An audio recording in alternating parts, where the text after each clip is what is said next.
Whoa, whoa, whoa, whoa, whoa, whoa, whoa, whoa, whoa. Wait, what's the problem? This isn't a, this is not a Jet show. So what? So how about this? Manning lobs it. Boris alone. Touchdown, New York. Oh, come on. I don't want to hear this. Why not? Super Bowl champions. Doesn't matter.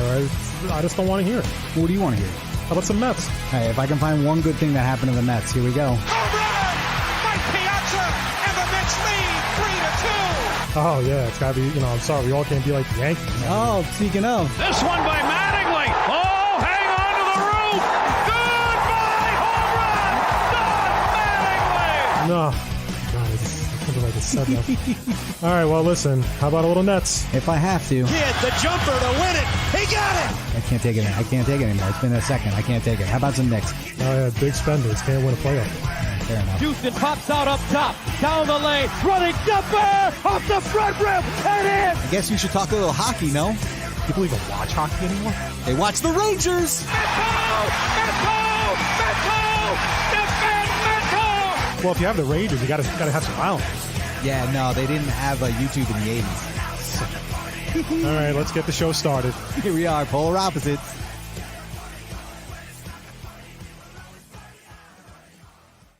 Hello and welcome to the Polar Opposite Sports Podcast. We are currently live on YouTube. You can also follow us on the Twitter at Polar Oppo, on the Instagram at Polar Oppo Pod, and also on the threads at Polar Oppo Pod. So check us out. I'm Matt Stevens. Alongside me, as always, it is Craig Moffat. Craig. Maddie, it has been a while. It has Definitely indeed been a few weeks. Happy indeed. belated Father's Day. Thank you to you as well. Thank you. Congratulations on the new digs moving into the house. Hope all is going well with that. Let me just say something to the fans out there. The one person who listens to us and watches us. I apologize for the echo you hear. The place that we moved into, me, my girlfriend, and my kid, it's really nice, and the basement is amazing. But it has 16-foot ceilings with like tin ceiling panels. So I haven't quite soundproofed my area yet. So it sounds a little bit like I'm in a cavern because I am in a cavern. So yeah. So yeah. You ever see the movie Hustle and Flow? Yeah. Right. Remember when they put the like the soda containers like that you get at McDonald's up against all the walls and stuff to cut down on the like the reverb and everything like that when they're recording the song for the guy? That's what your basement's gonna look like. Yeah. So it's all good. But anyway, so we got a lot to get to today. We got, of course, in case you missed it, we'll do 2 rounds of that. We'll do an intermission. And then to end the show, we're going to talk a little midseason baseball, Yankees and Mets. We're also going to talk a little NBA free agency. I got some, I got some thoughts from the Knicks, as you can imagine, because like I just can't. I can't. And we got a lot to do. So let's just kick it off here. We won't bore you anymore with Father's Day and blah, blah, blah, blah, blah. I will say this. If me or Craig lose power, I don't know how it's by you, Craig, but it's been like a freaking monsoon by me all day. So if I lose power, I do apologize. The same shit that happened to me, and I was telling you this before we started, when I was on vacation last week, happened yesterday, which is why we were trying to flip around, trying to find a time to record. Right. Because the weather was just playing tricks on us all freaking day yesterday. First, we were supposed to go somewhere today, and then at the last minute we were like, well, if it rains, we're screwed. We can't get our money refunded, because we had already bought everything in advance. Right. So we went yesterday, and yesterday turned out to be hot. It was just like disgusting outside. We went in the afternoon, went to this carnival for my daughter's cheerleading team. It got to the point where my daughter, like, she wasn't feeling that well because she tends to get like heat exhaustion and stuff. I mean, yeah. So it was just suffocating like all day. Because her body's smart. Yeah, like we had to put her in like air conditioning for a little while, and then after that, like a friend of ours had a block party, which was awesome because that was my first time I've ever been to a block party before, and so everything just happened, and the same shit happened last week. So this morning we didn't go because we didn't pick Sunday because we were told it was going to rain all day, and then it held up for the day. So it was just like the weather was just playing tricks on us the whole time. It's been like beyond irritating, like just beyond irritating.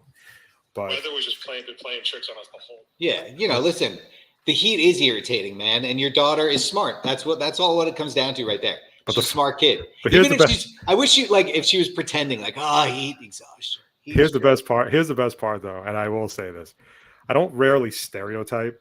It's not really what I do. Sure. But I will say this: carnies are exactly as fucking advertised.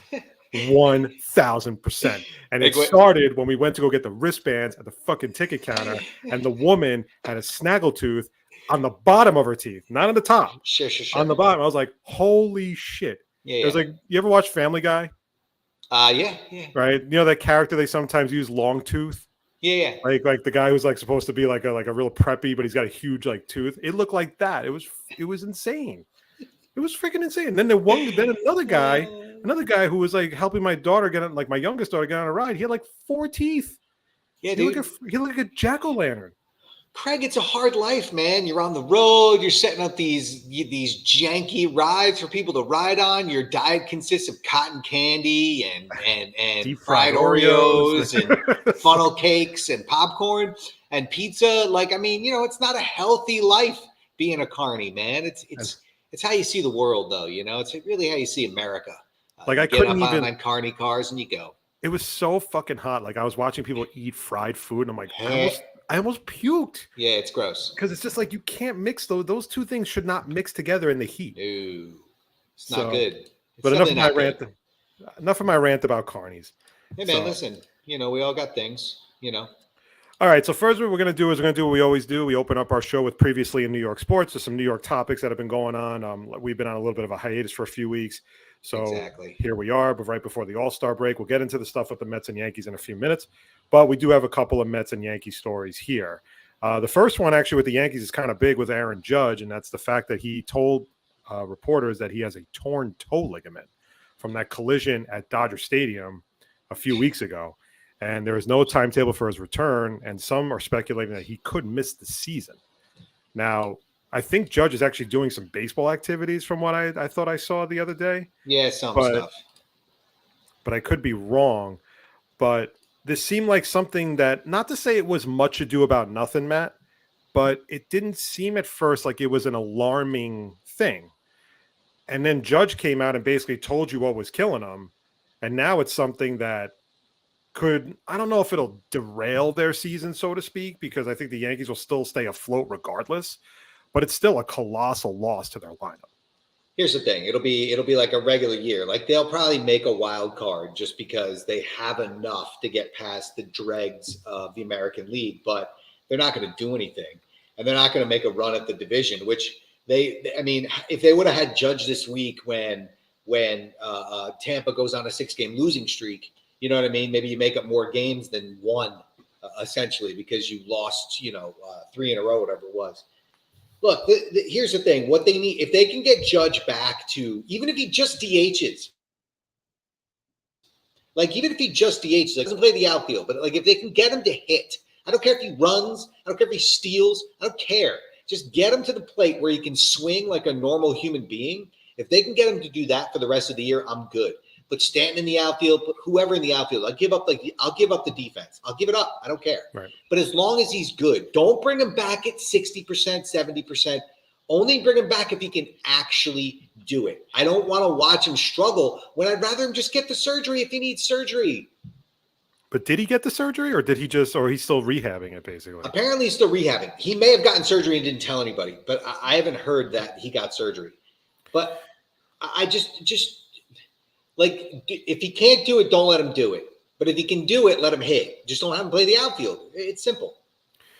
I'm a firm believer that the Yankees go the way Judge goes in a way, because you really see the difference that in the team when he's not in the lineup and he's missing significant time. Their bats just really haven't been the same, I don't think. No. Stanton's really struggled. Donaldson's been terrible. Torres is hovering around 240, 245. I personally think he should be better, but he has gotten some big hits in some spots, but not really recently. Volpe gets a pass because he's a rookie, and I'm not going to kill a rookie. He's been good though.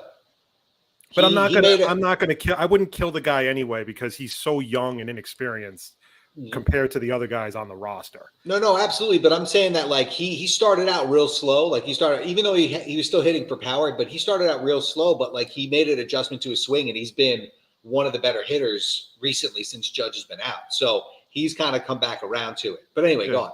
No, but like LeMahieu has struggled. Yeah. Who else? Who am I missing? Rizzo, since the neck injury at Dodger Stadium. Yeah, Rizzo struggled. Too. I mean, they've just really had a tough time. And then making it worse is the fact that a guy, their pitching has been okay. I thought Rodon gave you a decent start in his first start. He'll take 2 runs in 6 innings or whatever it was. That's a quality start, in my opinion, especially for a first start coming off all the back issues he had during the offseason and everything. Garrett Cole's been lights out. He's, easily been terrific. But the one guy that really worries me is Severino. He has gotten shelled. I mean, not even Craig. It's past worry at this point. It's 4-alarm fire bullshit. Like here's what I would do. Honestly, like, because I think that the bullpen needs help. I'd make him a bullpen guy. Yeah. Because if you let him just come out, because he's shown us he can do that. He's done it in playoff appearances where he's come in for the 1 inning, and he's really good in that spot because then he can just freaking let it rip. And just throw 99 each pitch, you know what I mean? Just and really break some stuff off. I thought after one of his appearances where he did that, I thought they were going to make him the closer. And they didn't do that. They ended up bringing him back to start. He's been hurt for 3 years. But the guy can't stay healthy as a starter. And now he can't do anything as a starter. Yeah, he got crushed by the Orioles. I mean, it's because everyone's sitting first pitch fastball. Like they're sitting first pitch fastball because that's what he's throwing. And so they're just cranking it. Whatever. But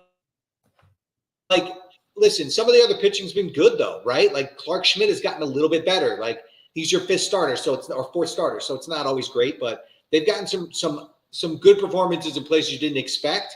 The bullpen's been okay, not great. They give it up sometimes, like they gave it up today. It's rain delay.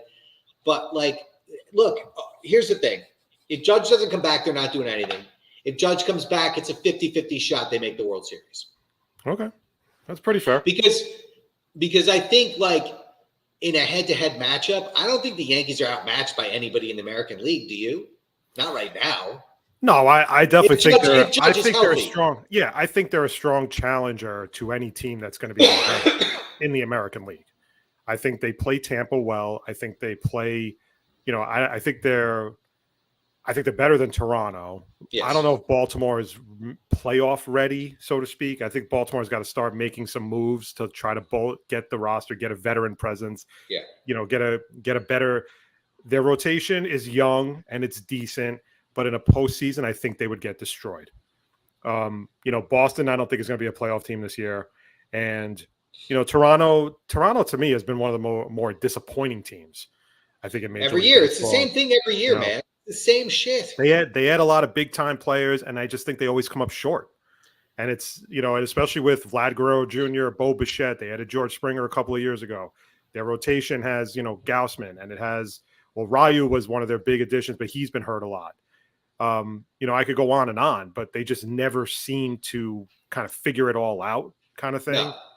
And it's what I call name nepotism, right? Like you get a bump in your whatever, your Madden score just because of your name, right? Yeah. So Bo Bichette is a good hitter. Don't get me wrong. I'm not saying he's not a good hitter, but maybe he's considered a little bit of a better hitter because his last name is Bichette, right? The same with Vlad Guerrero Jr. You know what I mean? And I'm not saying he's not a good hitter, but his dad's a better hitter, right? It's he doesn't hit for the same average. He's not as good of a hitter. And you just get the bump because your last name's Guerrero. So that's it on the Yankees. I mean, it's kind of like what I say about down to one thing, Judge. It's kind of like what I say about football because everybody is in love with the name, right? Mm-hmm. When a guy's available, even now, this is we're in kind of the very tail end of free agency in the offseason. Training camp starts in a few weeks and everything. And there's some pretty decent veterans out there still available, but and I kind of pivot this towards Jet fans because Jet fans we got to sign Quan Alexander. We got to sign Quan Alexander. Why do we have to sign? Why is Quan Alexander such a big deal right now? Why do you guys why do you think this is the missing piece to a playoff berth? You didn't get the memo? Quan Alexander, man. The guy's the greatest. And again, it's just because they fall in love with the name because the name is still out there and they're like, yeah, we can get him for $50. Yeah. But that's not really the case. And there's a reason why Quan Alexander is still there. There's a reason why no other team is really looking to sign him right now, because they just don't think he's a difference maker for what they currently have on their roster. And it's kind of the same thing with like the Blue Jays. Like you just said, Vlad Guerrero Jr. What do we love about Vlad Guerrero Jr.? Well, you and I grew up when his dad was just crushing it for the Montreal Expos, you know? And the same thing with Bichette. Dante Bichette, we always recognize as a terrific pure hitter, especially when he got drafted by the Rockies in the expansion draft and everything. These are names you kind of relate to more times than not. So when they're out there, it was like when Madison Bumgarner got released, right? And Madison Bumgarner is a name. He's a name. You know, holy shit, Madison Bumgarner's available. We got to go get him. You know, but there's a reason why he's released, and it's because either his attitude or he just sucks. And that's pretty much where you're at. So I do agree with you in that sense. But, you know, as we move on to the next thing, I mean, with the Yankees, and the thing about the Yankees too is that you kind of expect them to be active at the trade deadline. I think you definitely expect them to make a move or two in some way, shape, or form. Maybe not an elite move, like not a big time move, but you know they tend to add pieces, especially stuff that they know they're going to need to finish out the long haul of the season. So you hope, but those pieces haven't worked the last many 10, 15 years. So, like, you know, I mean, listen, we've talked about this forever. You know, I've been saying it for years. I've been saying it since 2017 that Cashman should be let go. He's put together the same team for the last 7 years or 5, 6, 7 years. It's crazy. It's different people. I'm not saying it's the same team, but it's the same type of guys and just shaking the place to the other guys. It's the same shit. He's been doing the same thing, and they haven't won yet. And I'm tired of hearing this, well, the postseason's a crapshoot. Get out of here, man. It's not a crapshoot. We know now that only hitting home runs in the postseason doesn't work. We know that. You know how we know that? Because name me the last team that did it. Yeah. It doesn't happen. You hit home runs in the playoffs, sure, but you can't just rely on them. You have to be able to score in other ways. It's always a different beast. It's always a different beast. It's always like something changes. It's either situational hitting that becomes more of a bigger deal. Right. Mm-hmm. So, all the right. whole thing is dumb. I just bugs me. Anyway, let's move on. Next one, please. All right. So let's jump into basketball because then we'll do the other baseball stuff like right after this. So NBA free agency started last week.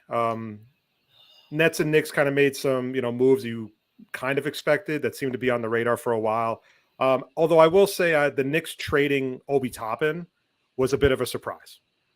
Trading him to the Indiana Pacers for 2 second-round picks, and then they flipped him and they turned around and they signed Dante DiVincenzo, who is which has kind of made the team a bit more guard heavy, in my opinion, and which kind of makes me wonder: do the Knicks have another deal or working on another deal right now? Because they didn't have a draft pick this year in the NBA draft.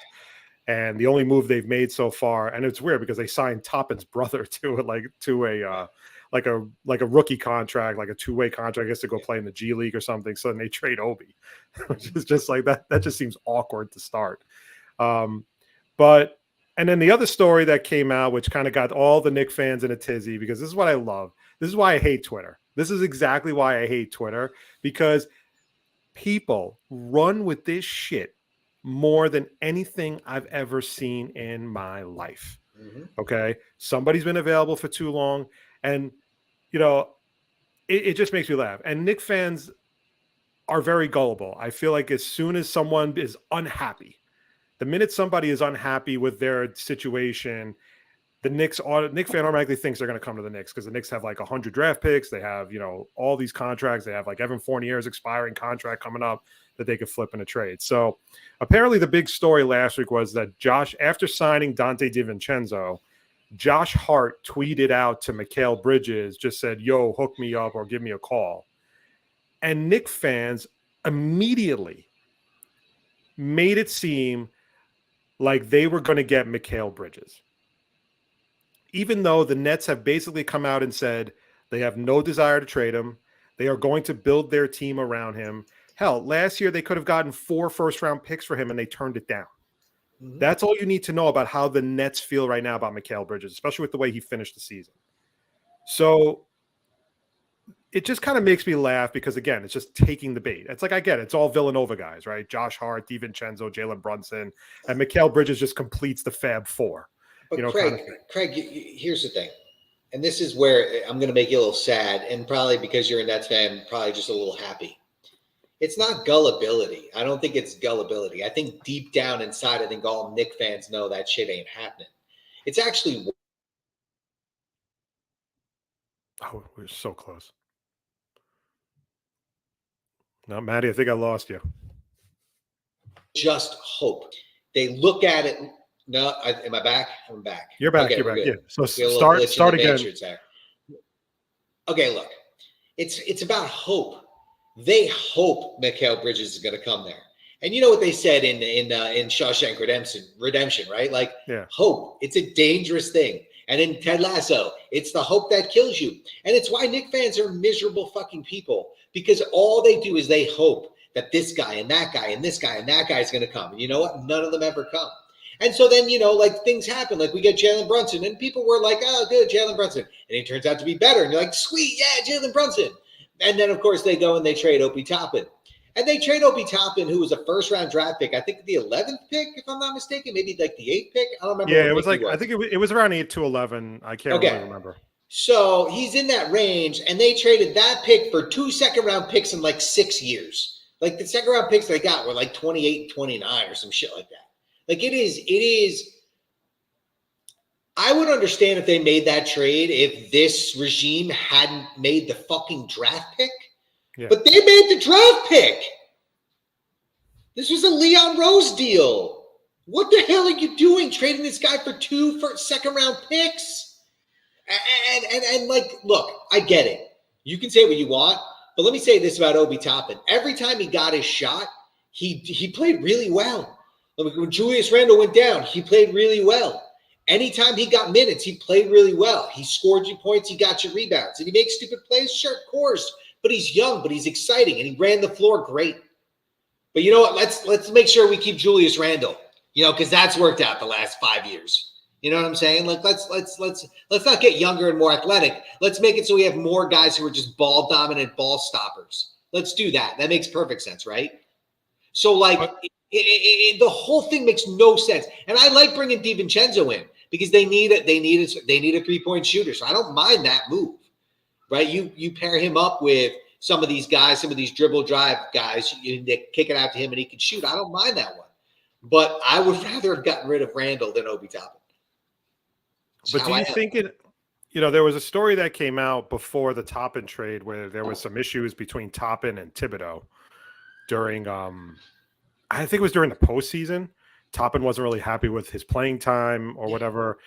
Do you think that played a role in it? Absolutely. Because Tibbs, you can't go against Tibbs. Come on, Craig. What are you talking about? Tibbs, you know the guy's won all these champions. Oh, wait. You know, Tibbs that's won Tibbs that's been to an NBA. No, he hasn't been to an NBA final. Like, the guy gets treated like he's the fucking messiah of basketball coaching, and he hasn't done shit. Like, Brad Stevens did more in like 6 years of coaching than Thibodeau has done in his career. So, like, it drives me crazy. But because Leon Rose and Thibodeau are friends, that guy's like, it's like Brian Cashman has a lifetime appointment at being the GM. Thibodeau has like a lifetime appointment at being the coach. It makes no sense. It makes no sense. It makes no sense. And that's been the weird part, I think, with the Knicks so far is the fact that, you know, last year they didn't have a first-round pick because they drafted a guy and they traded him. Right. And then this year they didn't have a first-round pick just because Dallas won the lot. You know, the Dallas pick was in the top 10. Yeah. And now you just traded your first-round pick from 3 years ago, for future second-round picks. And, I mean, I guess I get the strategy in a way. It's like, okay, if we keep accumulating all these picks, you know, we'll eventually get the guy we want. But who is the guy that you want? And that's where I think, for me, it's like I can't figure out, like, what – I don't understand the strategy in a way. Well, they're waiting for – Craig, they're waiting for Joel Embiid. Or Giannis. I mean, come on. Isn't it obvious? Because they're waiting for like, Joel Embiid or Giannis, and they will take nothing less. But everybody's like, "Oh, it's so great to be a Knicks fan again," and whatever. And I'm like, okay, you know, listen, you guys had a great season, and then 2 years ago, you had a great season, and you followed up with a shitty season. But this year, your team looks more full. It looks, you know, you guys still, you know, the Knicks still have a lot of depth. I think they're definitely going to compete next year for, in the Eastern Conference. No doubt about it, just because the Eastern Conference is so weak, but it's like these pipe dream visions of like Joel Embiid. And do you have any idea what you're going to give up for Joel Embiid? Like, it's going to take a lot more than Evan Fournier's contract, which is what Knicks fans think they automatically can play. Nah, just Evan Fournier. Jericho we could Sims. throw in Jericho Sims. I'll even throw in a top 20 McBride and one pick. Top 20 protected, though. It's got to be top 25 protected, because Knicks fans don't. Yeah, of course. I mean, Philly will go for that, right? It's like you just get this like vibe that it's like I used to say this about when I was planning my wedding. I always say you were planning for a day that never came, because you spend so much time planning. You take a year and plan a wedding, just from beginning to end, right. From the hall to the flower to this and that. The Knicks seem to be doing the same thing, because it's like they're planning for a guy that's never going to be here. Never. And the thing is, it wasn't like you traded for Jalen. Jalen Brunson has been a terrific signing. He's been absolutely exactly what the Knicks needed, and he's been well worth the money that he got this far. Year. But it's like last year it was Luka. The year before that it was Zion. When Kevin Durant was a free agent, everybody thought Kevin Durant was going there. And so did I. Because that was the year I think the Knicks had like a shitload of cap space to like accumulate, So never thought in my life. But it was just like, I just sometimes don't get the strategy, especially like, listen, it's not even about the DiVincenzo signing, which I think is a very good signing. It's just the fact that why are you trading Toppin when Toppin's pretty much hasn't even scratched the surface of how good he could be in his career with the Knicks? It's because Thibodeau doesn't know how to develop young players. He knows how to work with players who are already developed, but he doesn't know how to develop them. And you can tell me that because who's he ever developed? Who are the players that Thibodeau? It's not like Spoelstra in Miami, where they take a bunch of undrafted free agent guys and make them get $50 million contracts. Yeah. It's not that shit. No. It's you either get into my system, you're good right away, or you're not playing. There's no room for growth. There's no room for anything. And so until that happens, Knicks are going to suck. And I mean, they'll be good. Like, they'll make the playoffs, but they're never going to win anything. They're never going to do a final. They're never going to do anything. Never, ever, ever, ever. And you heard it here first. All right. On that note, let's jump to our state of New York baseball as we get into a little bit of a questionnaire. I thought we'd do this a little differently, if that's all right. So we can easily babble on and go off on all these random, side notes on the Yankees and Mets and all that stuff. So here's what I did. I put together 5 questions. Go. Okay. Sure. We'll start with the Yankees and then we'll go to the Mets. Love it. Okay. So basically it's just pretty straightforward. Nothing really that requires a major thought process. You probably already have the answers in your head already, but I thought it'd be an easier way to kind of tackle different topics in a short period of time. So here we go. This is the first half questionnaire of New York baseball. This is census taker shit right here. Okay. So here we go, Maddie. I did that in Wisconsin. Did you really? Job. Oh yeah. People hated me. Did you run into like a Hannibal Lecter that wanted to, I ran into a lot of people who answered the door without a shirt. Okay. I shouldn't have answered the door without a shirt. All right, let's go. You were like when Lamar Latrell in Revenge of the Nerds knocks on the guy's door and the guy's like 7 feet tall and just checking. Yeah, exactly. All right, here we go. The New York baseball questionnaire. We're going to start with the Yankees and we'll go to the Mets. All right, number 1, Maddie, for the Yankees. In your opinion, who has been the team MVP for the first half of the season? Garrett Cole. Yeah. I mean, it's not even close. If Judge had been healthy, it might be Judge, but it's none of the hitters. It's Garrett Cole. Yeah. Fair enough. Easy squeezy. There you go. Look at that. Done. All right. Next question. Number 2, in your opinion, which Yankee player has been a major disappointment? Probably LeMahieu. All the talk all spring was, he's healthy. The reason he was bad last year was his foot. He wasn't healthy and yada, yada, yada. He's healthy. And he still can't hit. And you'd think somebody like LeMahieu, the way he hit would translate, right? You'd think it would translate, but it's not translating. And I don't understand why. So to old age, you know what I mean? So I think it's got to be him. Thinking about it from my perspective, I could go with a few different guys. Sure. Yeah. For example, I could do Stanton because Stanton has just barely, he's like just not really been a good hitter. He's still hitting like barely over 200 right now. I know he was hurt and he just came back. And then Donaldson, I kind of expected him to suck, to be really honest. Like so I don't want to do that.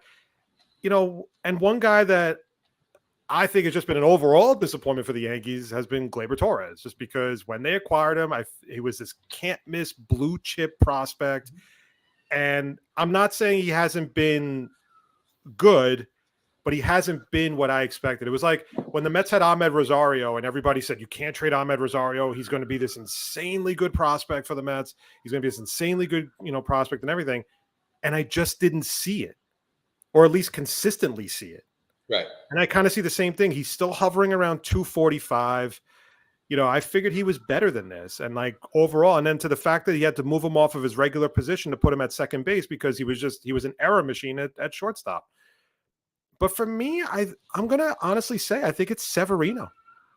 I think Severino has been a really big disappointment just because his ERA shouldn't, even if he's not what he used to be due to all the injuries, he has an ERA over 7 right now. No, and I know, he's but getting destroyed. He is. But the reason I'm going to give, now I don't want to say the word pass, but I don't really know what else to say. The reason I wouldn't choose Severino is because this is the first time he's pitching in like 2.5 years, like more than like 1 or 2 starts in a row before he got hurt again. You know what I mean? Like he hasn't pitched this many starts in a row in a very, very long time. And so like there might be a little dead arm going on. There might be some stuff we don't know about going on.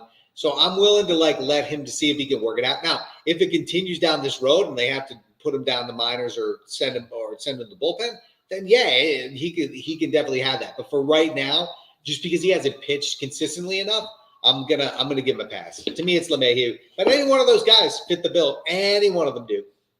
All right, number 3. Which player doesn't deserve to get ripped as much as he does?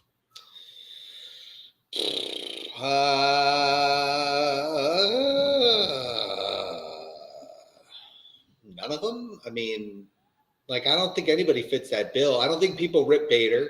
I don't think people rip Volpe. I don't think people rip Rizzo. I mean, I think his neck injury is the reason he's down. I think everybody who's getting ripped deserves to get ripped. I don't think there's many escaping that. Do you hear anybody escaping the ripping? When I hear New York radio, I hear Volpe. Just because Volpe has not been, in their mind, like Derek Jeter. Well, guess what? How many Derek Jeters there have been in the world? None. So get over it. I guess if I'm nitpicking about it, I would say Volpe, just because listening to like WFAN, listening to like all these other shows, it's like, oh, Volpe hasn't been that good. Tiki Barber even said that after this year, if Volpe doesn't show anything, then the Yankees can totally redo their shortstop situation for next year. I'll be sure to take the running back's opinion on that. Like, you wouldn't trade this guy for Luis Castillo when you had the opportunity last year when you needed a pitcher. And that's only, and the thing is, you got to give this guy time. And like you said, he's starting to show that he's, his hitting has been much better. And, I think he plays decent defense for the most part. And I think he'll only get better. So he's probably the only guy. His defense has been really good. His defense has been really good. And his hitting has been much better. If you go look at the splits over the last like 10, 15 games, Yeah, we lost you again, Matt. Here's the thing. At the end of 25 home runs and 70-something RBIs out of the 9 hole, how can you argue with that right now? No, I agree. All right, number 4, with the trade deadline getting closer, what is a major need for your team? If Judge doesn't come back hitting, if Judge does come back pitching. You think more bullpen or rotation? Just bullpen. Rotation, screw it. I mean, whatever. It is what it is. You're not going to get, unless you can get Ohtani, like you're not getting anybody of that ilk anyway. So I'd rather just fill the bullpen so I can just rotate those arms. So I'm not even sure who would be available starting pitcher-wise besides Ohtani. Right, but that's what I'm saying. And listen, I think the Yankees might be in on that, but like if he has a choice of where he wants to go, he's not coming to the East Coast. I don't know why people think he's all of a sudden going to change his mind on that shit. I mean, maybe he will. Maybe he will. Maybe he's so comfortable in America now that he will. But from everything I hear, he's staying on the West Coast, man. When he signs a new contract, it's going to be with one of 5 teams. So get ready, fans. Get ready. Like, I would say bullpen just because I think that's the easy answer for me. It's like, I don't think if Judge is really, unless, like you said, if Judge is out for the season, let's say, then yes, I think the Yankees try to get a hitter of some kind, like, whoever's available. Right. But for me, I just think bullpen, because they'll eventually get Nestor Cortez back. You have Herman, who's just threw the perfect game, over a week ago. And I know he's been very spotty at times and everything. Cole is still legit. And I think Rodon gave you some optimism with a solid start in his first start, being out for as long as it was, but we'll have to see how it goes. But I think for the most part, I would say bullpen. I would say Never bullpen. trust a guy with a Definitely. back. All right, at number 5, if the second half of the season ends with no playoffs, does the manager get fired? No. Why would they fire him? If they fire him, they got to fire Cashman, because he's just doing what Cashman wants. Like, you can't blame as much as I hate it. It's like blaming Buck. You can blame him for, like, I blame him a little bullpen bit. moves. No, you can blame him a little bit. Don't get me wrong. Bullpen moves, things like that, in-game stuff, you can blame him for. But, like, all the other stuff, you can't blame him. It's what Cashman wants. It's what they want. He's going by a script, guys. He's going by a script. If this is the situation, this is the guy. If this is the situation, this is the guy. It's that simple. No, he's not getting fired, because Cashman's not getting fired. It has to be a tandem. Like, if you're going to go with get rid of Boone, then you got to get rid of Cashman. Just because if Cashman gets the opportunity to hire another manager, then that's another 3 years, 3 or 4 years of Cashman, and I think Yankee fans have gotten a little tired of Cashman. I think his moves have been very questionable, to say the least, over the last few seasons. So I think in that case, the one thing I will say about Boone, and you're free to disagree with me or not, I love that he's passionate about his team. I do. Oh, yeah. But I'm going to say this right now. He's got to cut the shit with yelling and screaming, getting tossed from games because of a strike. I get it. Sometimes if it's a bad call, it's a bad call. This guy's been thrown out like 6 times already this year. I love it. I love it. It's the the only thing I like about him. It's gotten to the point where, like, he barely steps out of the mound before the friggin' umpire throws him out. Well, listen, can we also say something? Did you hear what happened to Craig Counsell the other day? I did not. He called the pitch. He called like the call the ump made, like bull hockey or something like that, like bull pucky or some like non-curse word, right? Just some like dad thing that he said. And he got tossed for it. Like, oh, come on, man. Like, what are we doing, guys? Dude, you're an umpire in a professional baseball game. You can't handle the bench saying that's a terrible call. Don't do that job, dude. You just don't. Sorry, these guys have a lot of money on the line. And if they think they're getting squeezed or if they think they're doing this, they're going to say something to you. And you can't have rabbit ears. You can't. Now, I'm not saying you should let it get crazy. But some of these guys, it's like they got an itchy trigger finger, dude. It's crazy.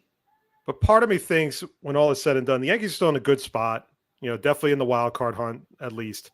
Are they? They're in the hunt, yes. They're in the hunt. I'm not saying they're in there yet, but they are in the hunt. I would say if you're an opposing team, you don't want Judge to come back, because I think that will be a spark that will light the Yankees and they'll go on a run. I think they definitely will go on a run.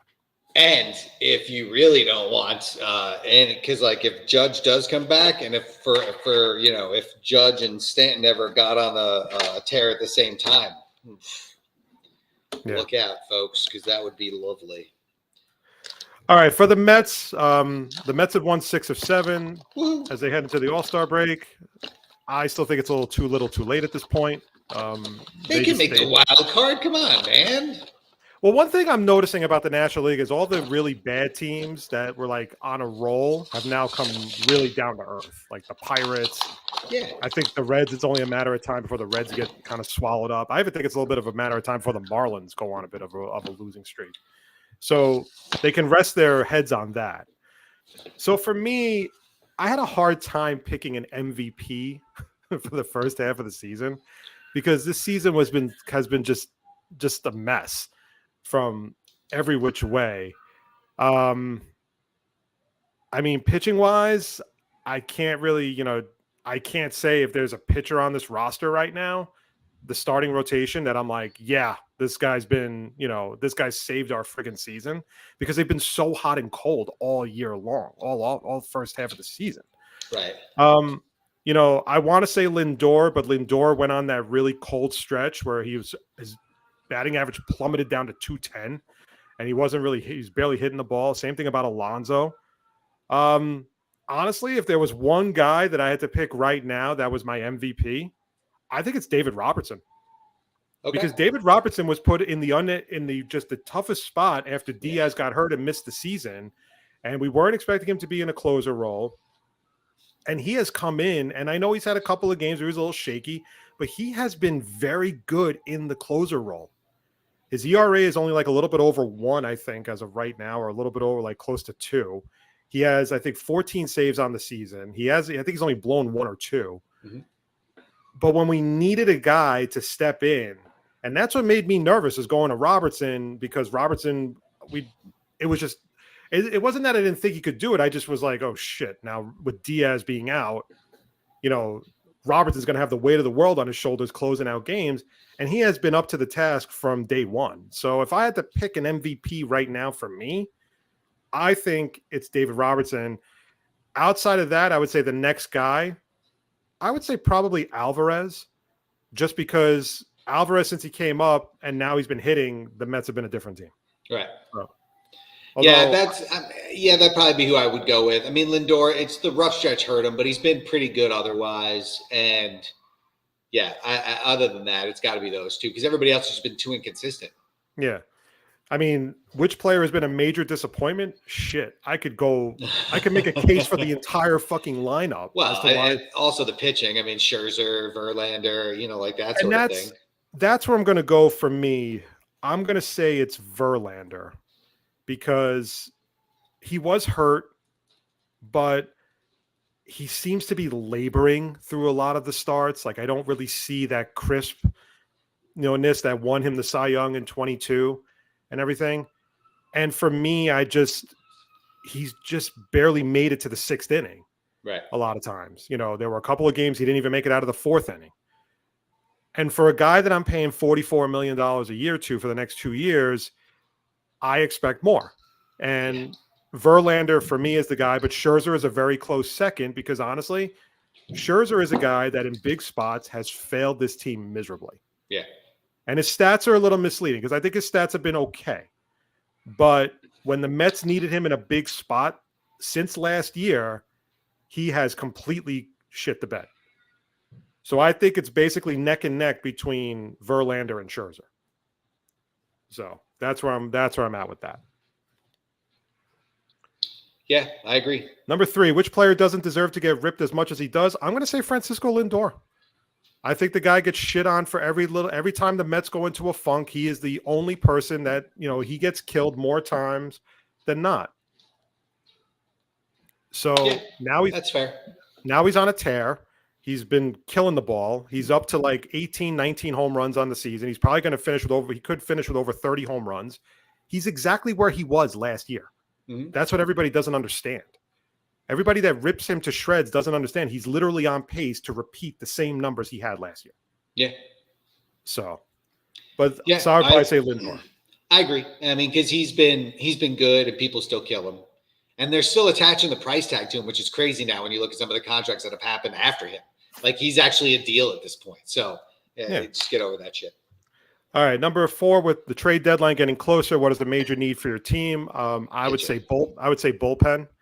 Definitely bullpen to round out. You need another back end guy to go with Raley, Ottavino, and Robertson. The mop-up guys scare the shit out of me, because they're all just a bunch of minor league contract guys who can pitch well one day and get shelled the next. Right. So if you can find somebody for like a long relief type of role, or if you can find a guy, another bridge player to move, that will allow you to move Drew Smith into more of a mop-up role. I don't think Drew Smith is good enough to be a back-end guy. I think Raley's been terrific. I think Ottavino's been okay. He's been Ottavino. And I think Robertson's been really good. But if you can get another bullpen guy, and it's not going to cost you a guy like Vientos, Ronnie Mauricio, or Brett Beatty, then I'm fine with it. So, and then last but not least, the second half of the season ends with no playoffs. Does the manager get fired? Yes, I think Buck would get canned, and I think Epler would get canned as well. It's got to be anyway. It's got to be a package deal. There's no way you can, there's no way you can move on from that. Epler's not been good. Yeah. All right. So what do you want to do? Do you want to do the first half in case you missed it now, or you want to do it all at the end? Let's do the first half now, then we'll do a little buzzer bell, and then we'll do the second half. All right. Or burp and whatever, burp and Yeah. puke, whatever. All right. So let's do the first four right now. This is the first four of in case you missed it. Anything goes. Oh wait, we got to hit the music. Maddie, hit the music. I was waiting. Sorry. All right. In case you missed it, the first four topics: all opinions legal, all opinions matter. No. Maddie, are you ready? Oh! All right, number one, the NBA draft came and went with the Portland Trailblazers selecting Scoot Henderson and not trading away the number 3 pick to build a contender around Damian Lillard, as was rumored. In response, Lillard has requested a trade out of Portland and will only accept a trade to the Miami Heat. Portland had discussions with the Heat, but do not like the offers they have received for Lillard, so no deal is imminent. Maddie, did Lillard inadvertently screw himself by waiting too long to request a trade? You know me, Craig. I never have a problem with a player asking for a trade because you don't get to pick where you go out of college, right? You get drafted, right? So you don't get to pick where you go. So I don't have a problem with picking where they get to go. My problem here is this. It's simple. If you wanted out of Portland, then you should have just left as a free agent. Why did you sign the Super Max, whatever the hell it's called, the Super Mega Max, crappy Max deal? And then a year into it, you're like, this isn't going to work out. Everyone knew that Portland was not on the way up, but on the way down, except for apparently Dame Lillard, who's there every day. So my only problem with this whole thing is I don't care that he asked to trade. I don't care that he asked to go to the Heat. Well, I hate that he asked to go to the Heat. But what I'm saying is I don't care that he has to do that. My problem here is that he signed the contract in the first place. Don't sign the contract. That's all. My issue with Lillard is that if you knew you didn't want to be in Portland, then you should have asked for a trade before the draft. Then you would have probably gotten what you wanted, and the Heat would have been able to possibly give what they wanted. They could have done a sign and trade where they could have had Gabe Vincent go to Portland instead of Gabe Vincent signing with another team. They could have done a sign and trade where have Strus going to one team. They would have got the first round pick that Miami had this year that they used on that guy from UCLA. I think that Damian Lillard screwed this up in a way because he basically made it seem like he was okay with what Portland was doing. And then as soon as he didn't like what they were doing and they ultimately took Scoot Henderson, now he wants out. And it's okay to ask for a trade. Lillard has been a really good soldier there for a long time. But now it just looks like, well, this sucks. I don't want to be part of this. You guys, so I want out. And I think it made Lillard look worse than what he was before the deadline. Number 2, Marcus Stroman simply can't quit the Mets and is now going after a player from their past, Keith Hernandez. During a Mets broadcast, Hernandez was asked by Gary Cohen if he would agree to let Shohei Ohtani wear Keith's retired number 17 if he were to sign with the Mets. Hernandez replied, "Don't ask," and implied he couldn't wear the number because it's retired. Stroman tweeted, "Ohtani deserves 17 wherever he goes. Imagine losing Ohtani in free agency because some dinosaur wouldn't give his number up. Would a retired number really be a deal breaker for Ohtani and the Mets?" No, it wouldn't, because all Ohtani's going to get is $550 million to go to whatever team he's going to. And quite frankly, I think Ohtani really wouldn't care about the number 17 as much, especially when he's going to get that type of a contract. Was he 17 in Japan? I don't know what his number was in Japan, to be honest. Yeah, so I'd have to look at it. The thing I don't understand about Marcus Stroman is why does this guy have such a fucking issue with the Mets organization? I don't get it. I still don't understand where the anger and the frustration is with him right now. Is it because we chose to sign Max Scherzer over him? Is it because he thinks that we're a racist organization because we picked a white pitcher over a black pitcher? I mean, first of all, which leads me to this, Ohtani is not going to come here. Right. Ohtani is not coming to New York. So this is kind of a moot point because he's not going to come to the Mets unless the Mets give him $700 million. And you and I both know that if he really liked the East Coast, he would have been a Yankee by now. He would have easily been a Yankee over a Met. Why wouldn't you? So none of this makes any sense of why Stroman is so pissy about it. And not for nothing, Hernandez was a great Met, deserves to have his number retired. So you know what? If I was Hernandez, I don't know. It means a lot to me that was the number I wore as a Met when we won the World Series, the last time the team won the World Series. Marcus Stroman, yeah. I wouldn't give it to Ohtani. I mean, I would keep it because that's my number. I get it, but here's my thing. If I'm Keith, I let the guy wear it. But at the same time, Marcus Stroman's got Napoleon complex, right? He's a small dude. He feels like he's slighted at every turn. And so he turns that into aggression towards others, which is why he's always going after the Mets and all the other teams that he hates. And that's fine. But you know what? Life's going to be really lonely, man, when you're done. It really is going to be.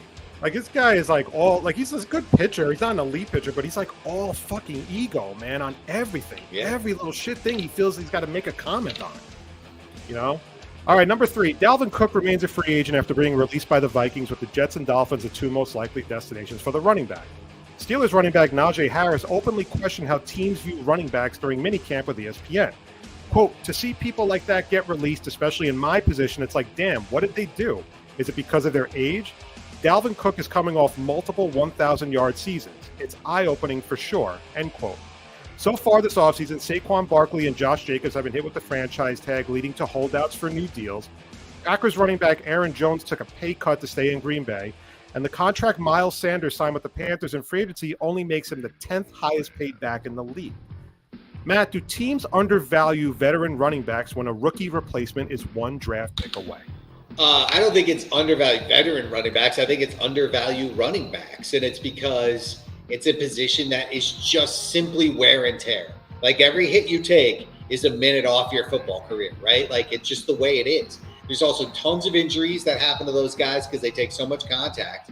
And they're just, it's not the way the league is played anymore. It's not 20 years ago where it's run the ball, run the ball, run the ball. Now you pass to set up the run, and you only run to keep teams honest. And half the time when you're running, it's a read option play where you don't know who has the ball, whether it's the quarterback, the running back, or whatever.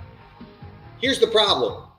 I'm going to say this right now. A 1,000-yard season isn't that good anymore. It's just not. It's a 17-game season.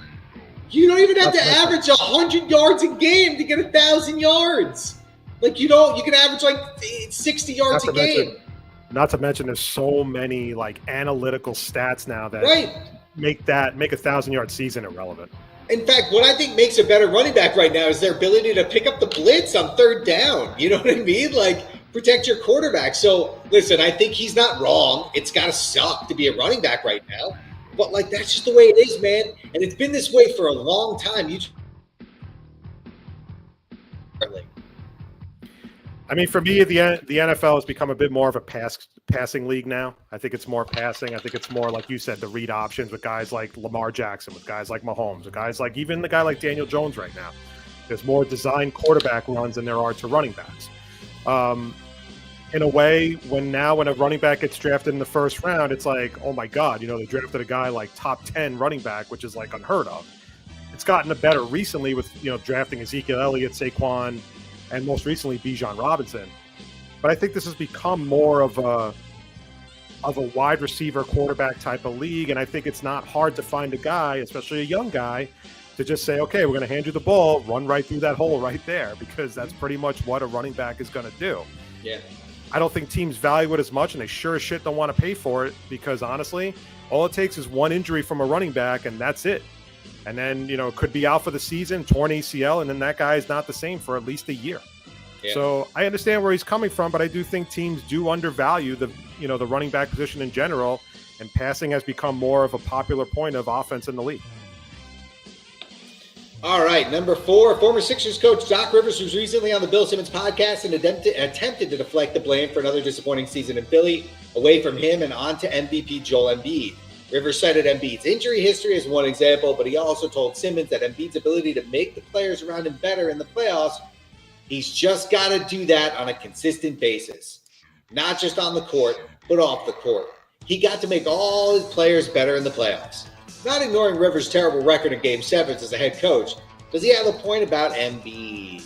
I think he does, even though I don't necessarily blame Embiid. I think Rivers has just been a bad coach for the 76ers. But the thing is that Embiid is supposed to be your leader. He's the MVP. He's the guy that should be making the guys around you better. And the thing is, a team like the Sixers has not gotten past the semifinals in 3 or 4 years. Like, they always make the playoffs, but they just never go far. You finally bring in a guy like James Harden, and you get the same result. And especially, they got embarrassed by the Celtics. Rivers was a bad coach in Philadelphia, and he deserved to get canned, and I don't dispute that. But at the same time, the Sixers aren't winning with Embiid. Like, they've put a very good roster. I feel like they put a very good roster around him.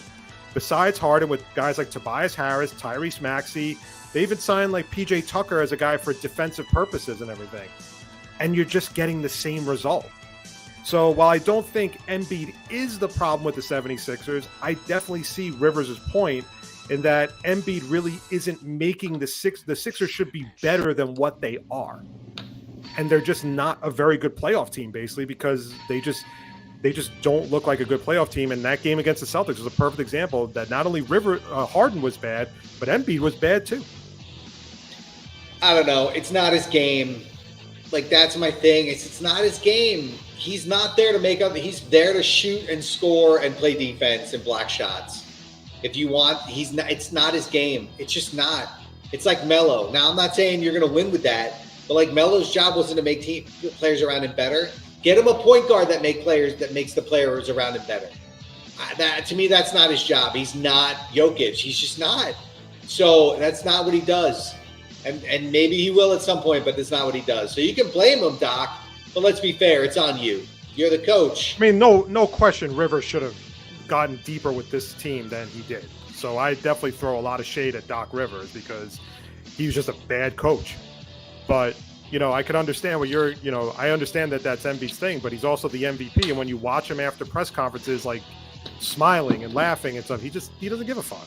I mean, but then he is the MVP. I know he's the MVP technically, but everybody who knows basketball knows that he got that shit because of the campaigning. It's Jokic. Come on. Yeah.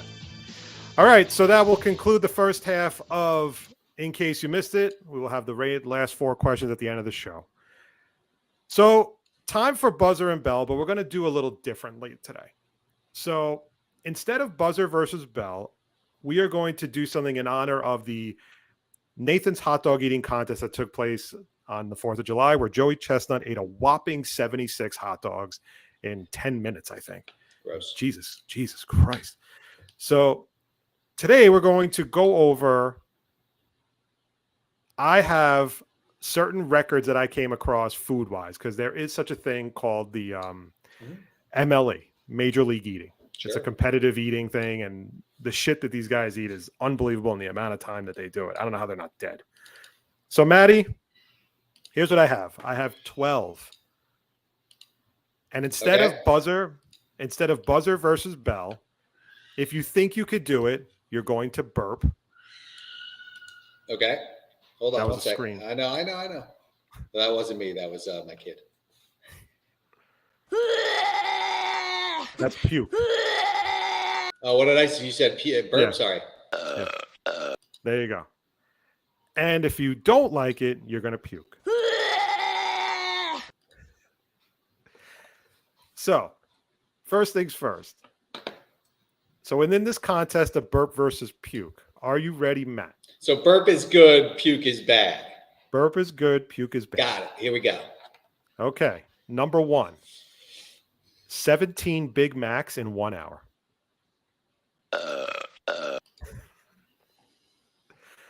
You could do 17 Big Macs in 1 hour? No, I couldn't, but it doesn't sound as awful as some of the other ones.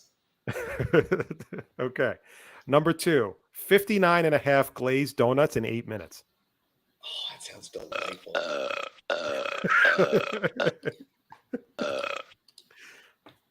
That's not bad. No. I mean, I would vomit, but like it would be delicious. Okay. Number 3, 188 pistachios in 5 minutes. I love pistachios. I don't know if I could do it in 5 minutes, but I could probably eat 188 pistachios. Oh, I mean, yeah. But I will say this, and this is the weird thing about pistachios, Craig. Somebody got me a bag of the shelled pistachios. They don't taste the same. No. They taste better when you do the work. That's all I'm saying. All right. Number 4, 7 quarter-pound sticks of salted butter in 5 minutes. I mean, that's disgusting. You know, you're just eating a stick of butter. Oh, have you ever seen have you ever seen the people eating like the butter on like the challenges on YouTube, and they just automatically puke that shit up like as soon that there's no way that that's good. So gross. All right. I mean, I love butter. Don't get me wrong, but not like that. Number 5, 2.76 pounds of bologna. Dude, bologna isn't real meat. Okay. Bologna is. I don't like lips, bologna it's because lips and assholes, man. I don't like bologna because it's like the upper part of my mouth feels weird. Yeah, because it's lips and assholes. Like it's just, like that's what it's made of, is lips and assholes. So it's gonna taste like lips and assholes. And I get it. I may have walked into that comment like when I just said that, but like my God, like it, I can't stand it. But it's just all right. Number 6, 9.75 pounds of Spam from the can in 8 minutes. And by the way, from the can, I don't mean the toilet.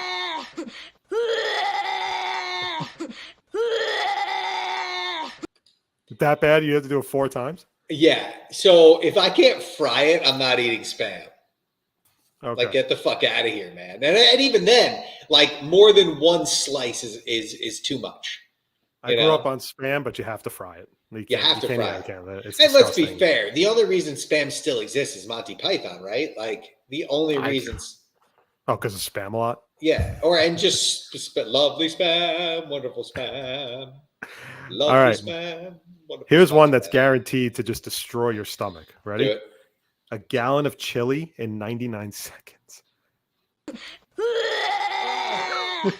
How the fuck can you eat a gallon of chili in 99 seconds? It can't be hot, right? It's got to be cold chili. I don't know. I couldn't tell you the secrets of a major league eater and how they do this shit. I really couldn't. Like, they apparently they did a sports science on this thing, and like they did like a 3D reenactment of like your stomach after 70 hot dogs or whatever it is, and it looks like a pregnancy bump. It's crazy. I mean, like, I love chili. Don't get me wrong. Like, I love chili, but a gallon of chili is a gallon lot. In like 99 seconds. That is guaranteed to not only destroy your stomach, but destroy your asshole too. Okay. Imagine also the cheese and sour cream. I mean, come on. Oh God, no. I know. All right, number 8, 141 hard-boiled eggs in 8 minutes.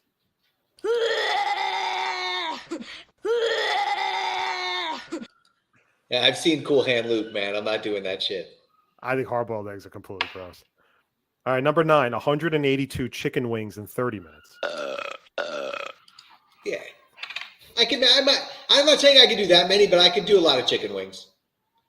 Yeah, I couldn't eat it. I couldn't come anywhere near. I don't think I come near anywhere near 50, let alone 182. But chicken wings are great, so yeah. I could understand this. There's nothing wrong with this. Right. But again, how the hell do you eat that many chicken wings? Like, what is the secret? Do you just like siphon it down from like the front to the back? Dynamite drop in, Maddie.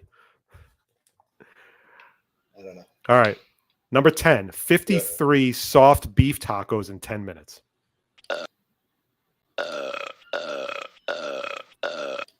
Hell yeah, I could do that. I love tacos. Hell yeah, that's a good one. All right, number 11, 12 pounds of deep fried asparagus. I mean, the deep fried helps, but 12 pounds? Like, that's crazy. Crazy. All right. Last but not least, 28-ounce corned beef sandwiches in 10 minutes. Oh, that's tough. Really? Oh, corned beef is amazing.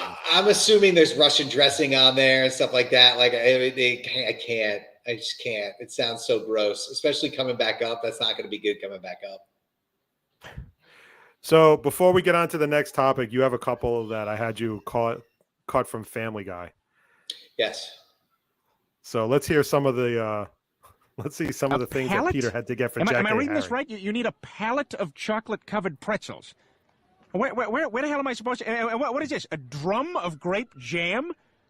Is it? What is it? Is that like a drum like they ship oil in? Is that? Look at this one. A desk of Cheez-Its.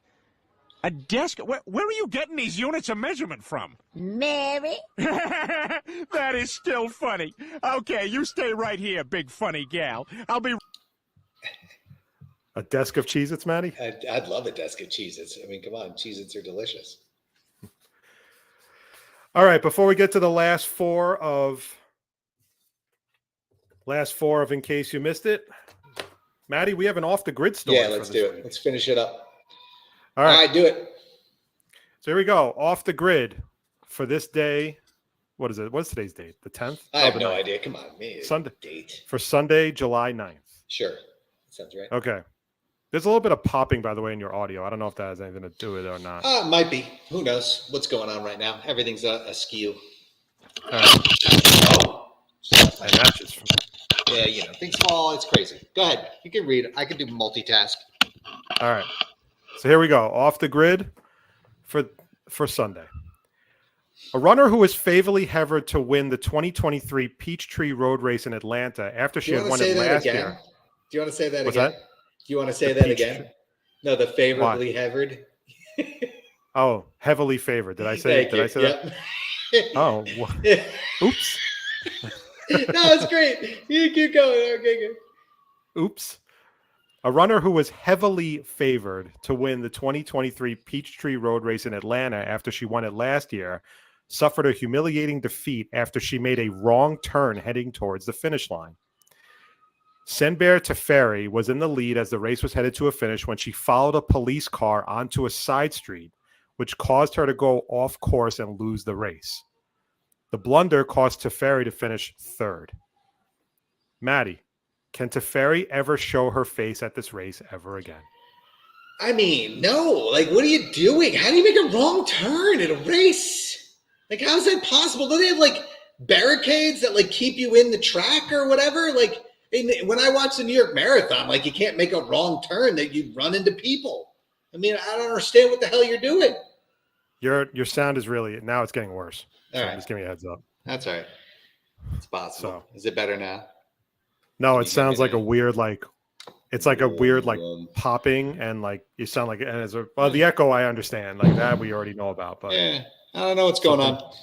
I'll fix it later. So. That's all I got. That's all I can do right now, unfortunately.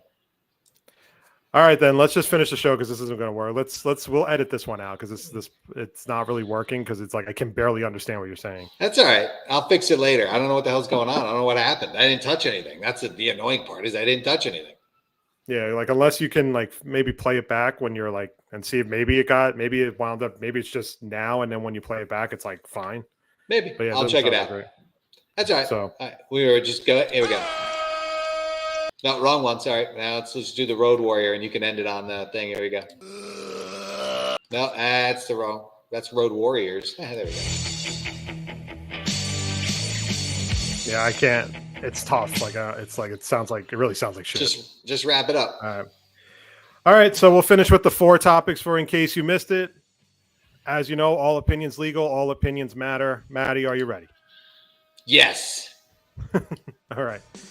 So we're at number 5 now. So number 5, the Albany Empire, the arena football team owned by Antonio Brown, has been kicked out of the league after an emergency vote conducted with all teams due to failure to pay their mandated and overdue assessments. Per league rules, each team is required to pay 1/7 of the league's operating budget via monthly assessments. Brown did not pay for May and refused to pay a $1,000 fine for conduct detrimental to the league due to comments he made about the league. The venture has been a disaster for Brown, with players and coaches quitting due to not getting paid, Brown locking players out of their hotel rooms, and a harassment incident on the team bus that resulted in a police investigation. Brown also had to take out a help wanted ad for players and coaches on Instagram and even offered Cam Newton $150,000 to play quarterback for the Empire. Maddie, has Antonio Brown officially hit rock bottom? No. He's just a bad owner. This is like if Trump owned the team. It's all good. No, he has not hit rock bottom. No. Yeah, I don't really know what to say at this point with him. I don't even think he gives a shit, to be really honest. So, nope. But he'll find another way to make an ass of himself, and then we'll just kind of have this conversation again in a couple of months because this is really what he's been doing. Now that the Tom Brady stuff subsided, now he's on to the fact that his arena team has been a complete disaster. And, you had to take out a help wanted sign. And I figured the help wanted for players and coaches was enough on Instagram, but I guess not. But yeah, he'll find another way to step in it, and he'll just fuck it up. So there you go. Number 6, the Melo Ball and Anthony Edwards have each signed 5-year, $260 million extensions, stay in Charlotte and Minnesota, respectively.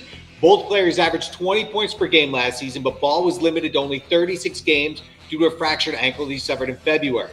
Not to be outdone, Boston Celtics plan to sign Jaylen Brown to a 5-year, $295 Supermax extension. Brown is rumored to be available after the Celtics were embarrassed by the Heat in Game 7 of the Eastern Conference Finals at home. But it looks like he will stay in Boston for the near future. Do each of these players deserve these contracts?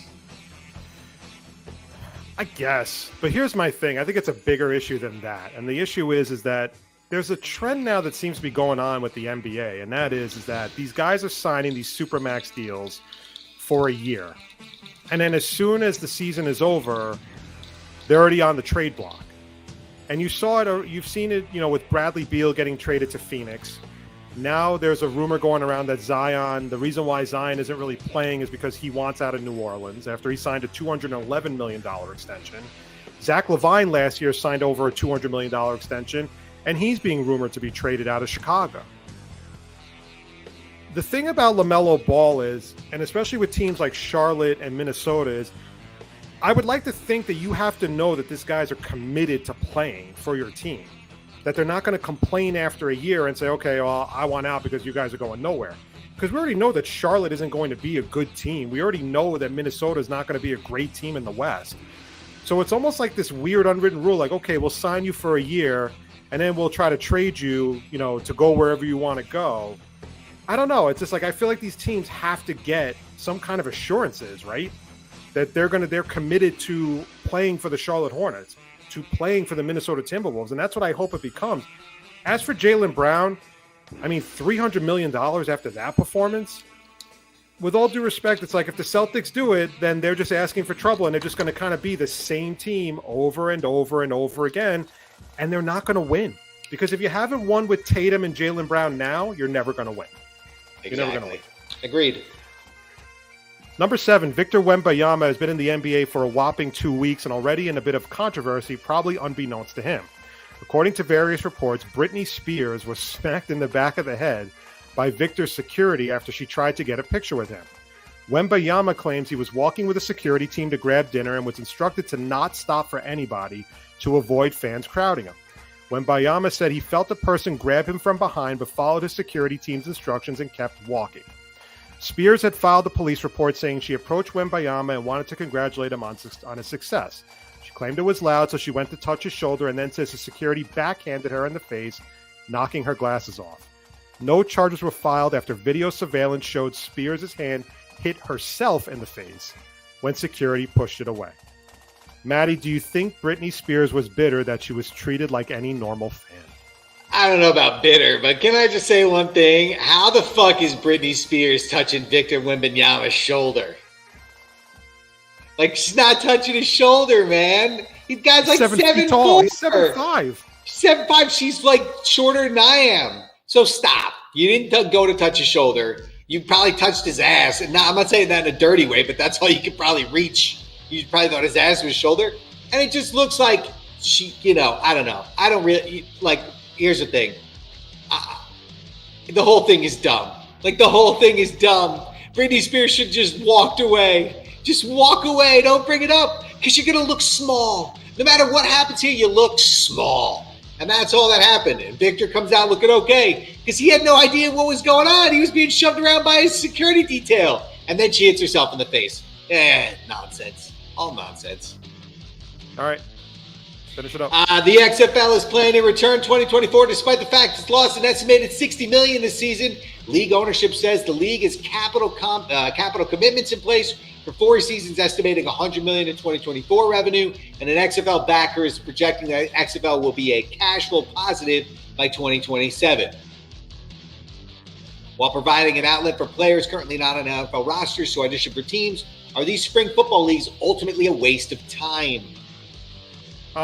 Yeah, they're a waste of time because I think that people, once the Super Bowl is over, they just want to take a break because then they get into baseball season. They do follow basketball. They do follow hockey. And let's call it what it is. It's bad football. I mean, I'm sorry. Like, I love the idea of what they're trying to do. They're trying to give these guys an outlet in hopes that, like, an NFL team will maybe catch on. Will give them an invitation to try out. But let's call it what it is, Maddie. the only positions that an XFL player is probably going to make some noise might be a backup quarterback position, and honestly, kicker. Because you're not going to draft an offensive lineman from the XFL. You're not going to draft a defensive lineman from the XFL. You're not going to try to sign, you have plenty of wide receivers. So unless some guy really, really has over 2,000 yards receiving in the XFL, then you might give him a shot.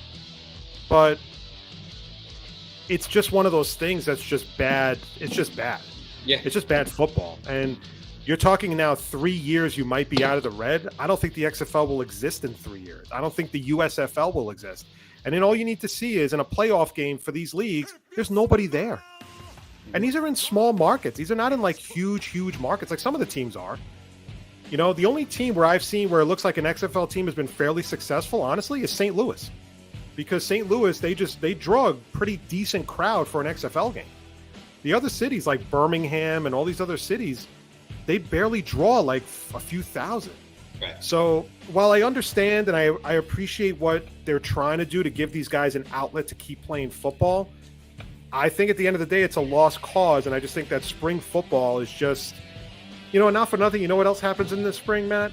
College football has their spring games, and more people are into that than they are the XFL and the USFL. Mm-hmm. So ultimately, yes, I do think it's a waste of time. All right, on that note, in case you missed it, is over, and this episode of The Polar Opposites is over. I'd like to thank everybody for checking us out, courtesy of Apple Podcasts. You can find us now on Threads. You can find us now pretty much everywhere on Instagram and all that stuff. And like and subscribe. Leave us a 5-star review. It makes us feel so special at the end of the day. Show next week, Maddie? Yeah. Yes. Maybe we'll get the sound fixed? No. So, we'll keep it like this. All right, so on behalf of Matt, this is Craig. This has been The Polar Opposites. Wherever you are, stay safe. Enjoy the rest of the week, and we'll be back next week with a new episode. Take care, everybody. Bye.